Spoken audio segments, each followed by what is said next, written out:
नमस्कार साथियों, मैं हूं आचार्य प्रशांत गौड़ और आप देख रहे हैं एस्ट्रो प्रशांत गौड़ चैनल, जहां पर आपको धार्मिक और ज्योतिष से जुड़ी हुई समस्त जानकारियां मिलती हैं मित्रों। तो यदि आप इस चैनल पर नए हैं तो इस चैनल को आप लाइक करें और इसको आप सब्सक्राइब भी कर लें। तो मित्रों, आज हम जानेंगे कि रुद्राभिषेक क्यों किया जाता है।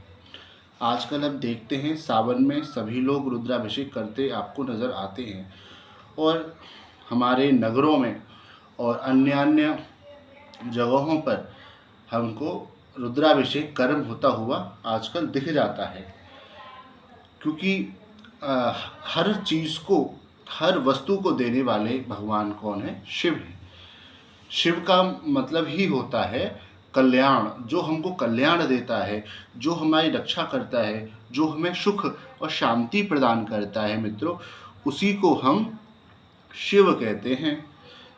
शास्त्रों में रुद्र हृदयोपनिषद में कहा गया है, सर्वदेवात्मको रुद्रा सर्वे देवा शिवात्मका, यानी कि सभी देवता रुद्र में वास करते हैं, ठीक है ना। और जितने भी देवता हैं उनमें भी शिवी का अंश पाया जाता है, ठीक है। तो इसलिए रुद्र जब सभी के प्रिय हैं और सभी देवताओं का वास रुद्र में है, तो इस चीज़ को ध्यान में रखते हुए हमें शिव का अभिषेक करना चाहिए। और इसमें एक बात और आती है कि शिव को प्रिय है यजुर्वेद। आपने देखा होगा जब आप अभिषेक कराते होंगे तो पंडित जी मंत्र बोलते हैं, तो वो सिर्फ और सिर्फ यजुर्वेद के मंत्र होते हैं।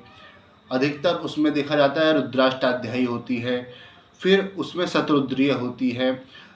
अगर समय का और ज्ञान का अभाव है तो बहुत सारे लोग जो है अमूमन 16 मंत्रों द्वारा से भी अभिषेक करते नजर आते हैं, क्योंकि 16 मंत्र रुद्र सूक्त में वर्णित किया गया है। 16 मंत्रों का एक रुद्र सूक्त है। सभी देवताओं के अपने अपने सूक्त होते हैं, जैसे कि सूर्य का सूर्य सूक्त है, भगवान विष्णु का पुरुष सूक्त है, लक्ष्मी जी का श्री सूक्त है। उसी प्रकार हमारे शिव जी का रुद्र उसी प्रकार से भगवान शिव जी का रुद्र सूक्त है, ठीक है ना। अब शिव जी को यजुर्वेद ही अति प्रिय है, क्योंकि यजुर्वेद में ही इन मंत्रों का वर्णन है जिनसे हम शिव जी का अभिषेक करते हैं, ठीक है मित्रों। अब रुद्र आपने समझ लिया कि सर्वदेवात्मको रुद्र सर्वे देवा शिवात्मका। अब अभिषेक क्या चीज़ है जिसे हम अभिषेक कहते हैं? तो अभिषेक का मतलब होता है स्नान करवाना, ठीक है ना। रुद्र माने आपने समझा, अभिषेक का मतलब है स्नान कराना, ठीक है ना। रुद्र का मतलब, इसकी अगर व्याकरण में जाके अगर व्याख्या करते हैं तो इसका एक अभिप्राय निकलता है, रुतम दुखम नाशयति इति रुद्रः। जो दुख को नाश करता है उसे हम रुद्र बोलते हैं। इसका सीधा साधा अर्थ ये है, ठीक है। कब से किया जाता है ये रुद्राभिषेक? इसके बारे में शास्त्रों में लिंग पुराण में एक बहुत ही प्रसिद्ध लोकप्रिय कथा है। एक बार शिव और पार्वती माँ वन विहार कर रहे थे। पार्वती और शिव नंदी पर सवार थे और सायंकालीन वेला में वो अपना जो है वन विहार कर रहे थे मित्रों। तभी माँ पार्वती भूलोक पर देखती है कि समस्त विप्रगण और समस्त गृहस्थी लोग भगवान शिव का अभिषेक कर रहे हैं। तो माँ पार्वती जी पूछती हैं, ये किस प्रकार की पूजा कर रहे हैं महादेव आपकी? तो उन्होंने बताया, ये रुद्राभिषेक कर रहे हैं, और जो इस रुद्राभिषेक को करते हैं उनको मैं खूब आशीर्वाद देता हूँ, खूब वरदान देता हूँ, और उनके सभी मनोवांछित जो भी उनके मनोवांछित जो भी कामनाएं होती हैं मित्रों, मैं उनको परिपूर्ण भी करता हूँ। ठीक है।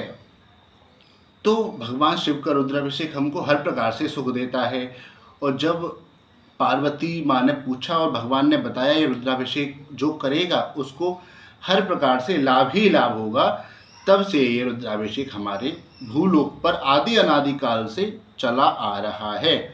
यहाँ तक कि भगवान श्री राम ने रावण के ऊपर विजय प्राप्त करने से पूर्व में मित्रों इस यज्ञ को किया, इस रुद्राभिषेक को रामेश्वरम में किया। वहाँ पर उन्होंने पार्थिव शिवलिंग बनाया और उसकी उन्होंने वहाँ पे अर्चना की है। और जहाँ पे रावण खुद ही एक विप्र का रूप में आपको पूजा कराते हुए नजर आए। आपने ये रामायण में भी देखा होगा, आपने ये टेलीविज़न आदि में भी उपस्थित रूप में ये देखा होगा। अब भगवान शिव को अनेक चीज़ों से जो है अभिषेक किया जाता है।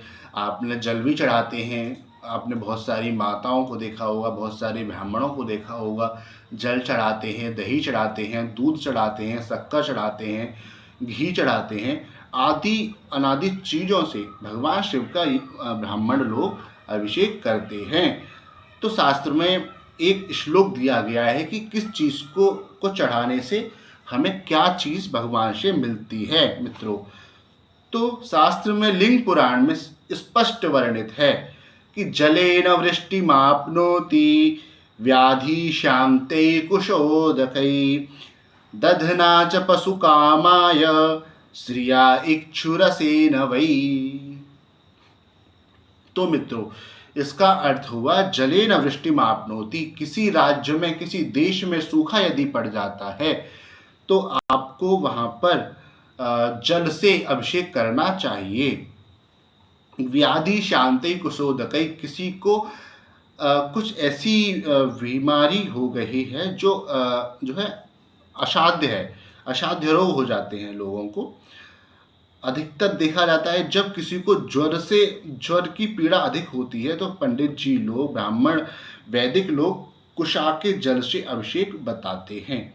तो शास्त्र भी कहता है कि व्याधि शांति यदि करना है तो कुशोदकै यानी कुशा के जल से आपको अभिषेक करना उचित रहता है। इसके बहुत ही जल्दी रिजल्ट भी मिलते हैं मित्रों। ठीक है, इसके आगे आचार्य लिखते हैं दधना च पशु कामाय, दधना च पशु कामनाय।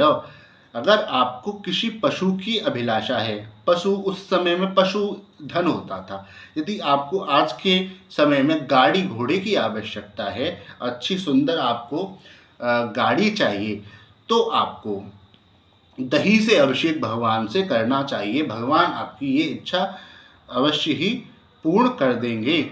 और अंत में लिखते हैं विद्वान लोग श्रिया इक्षुरसेन वै, यदि आप अर्थार्थी हैं, यदि आपको धन चाहिए तो आपको गन्ने के रस से अभिषेक करना श्रेष्ठ रहता है मित्रों। तो इस प्रकार से शास्त्रों में अभिषेक का वर्णन मिलता है। तो मित्रों मैंने आपको जानकारी दी। अगर आपको जानकारी अच्छी लगी तो वीडियो लाइक करें, शेयर करें और अन्य किसी जानकारी के लिए मेरे दिए हुए नंबर पर आप कांटेक्ट भी कर सकते हैं मित्रों। तो नमस्कार।